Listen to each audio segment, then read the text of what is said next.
राजमहल के विशाल आंगन में दीपों की रोशनी झिलमिला रही थी।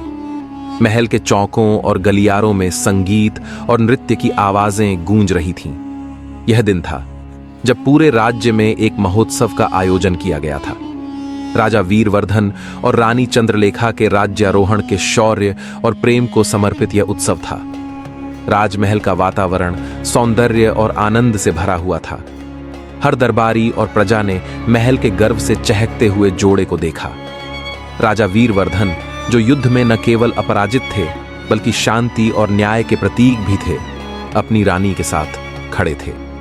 रानी चंद्रलेखा, जिन्होंने न केवल अपनी सौम्यता से सबको मंत्रमुग्ध किया था बल्कि अपने दृढ़ साहस और बुद्धिमानी से भी वह पूरी प्रजा के दिलों में बसी हुई थी। राजा और रानी की जोड़ी ऐसी थी कि उनके प्रेम को देखकर हर व्यक्ति को विश्वास होता था कि प्रेम, साहस और कर्तव्य एक साथ मिल सकते हैं। लेकिन इस भव्य उत्सव के बीच एक अंधेरे भविष्य की आहट सुनाई देने लगी थी। कुछ दिन बाद राजमहल में एक भयंकर संकट ने दस्तक दी।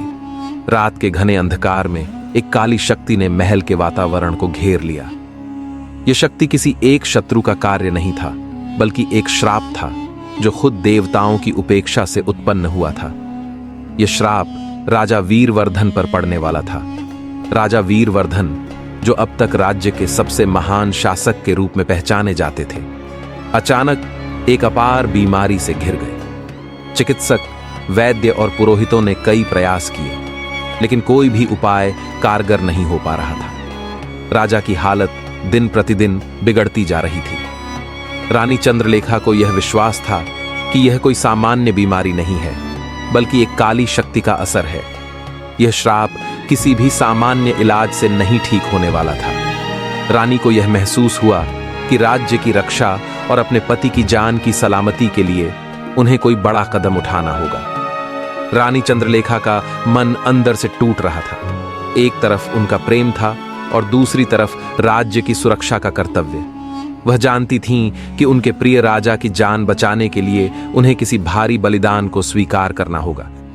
कई रातों तक वह इस सोच में खोई रहीं। आखिरकार रानी चंद्रलेखा ने एक गहरी सोच के बाद यह निर्णय लिया कि वह अपने जीवन का सर्वोच्च बलिदान देने के लिए तैयार होंगी ताकि उनका राज्य और उनके प्रिय पति सुरक्षित रहें। उन्होंने देवताओं से एक अंतिम प्रार्थना की और कसम खाई कि अगर उनकी आत्मा को बलिदान देने से राज्य की रक्षा हो सकती है तो वह इसे स्वीकार करेंगी। रानी ने अपनी आत्मा को शांति देने के लिए एक अंतिम प्रतिज्ञा ली। वह खुद को बलिदान करके राज्य की रक्षा करेंगी। यह वह क्षण था जब रानी चंद्रलेखा ने अपना अंतिम संदेश राजा वीरवर्धन को दिया। वह राजा से कहती हैं, प्रिय, मैं जानती हूं कि तुम मेरे बिना जी नहीं सकोगे, लेकिन इस राज्य को और तुम्हें बचाने के लिए मुझे अपनी जान की आहुति देनी होगी। राजा वीरवर्धन का दिल टूट चुका था। वह रानी को जाने नहीं देना चाहते थे, लेकिन रानी की यह महानता उन्होंने समझी। रानी का प्रेम और बलिदान दोनों एक साथ इतिहास के पन्नों में दर्ज हो गए। राजमहल के इस दुर्भाग्यपूर्ण पल में रानी चंद्रलेखा ने खुद को बलिदान कर दिया। उसकी यह बलिदान कथा राज्य के हर व्यक्ति को प्रेरित करने वाली बन गई। रानी की आत्मा को शांति मिली और राज्य में शांति की बहाली हुई। रानी चंद्रलेखा का बलिदान इतिहास में अमर हो गया। उनकी निष्ठा, प्रेम और बलिदान ने राजमहल को एक नई दिशा दी। राजा वीरवर्धन ने अपनी पत्नी के बलिदान को हमेशा याद रखा और उन्होंने राज्य को शांति और समृद्धि के रास्ते पर अग्रसर किया। रानी चंद्रलेखा की आत्मा को शांति मिली और उनका नाम आने वाली पीढ़ियों में हमेशा लिया गया। राजमहल में लोग रानी चंद्रलेखा के बलिदान को याद करते हुए उनके नाम का जयकारा लगाते थे।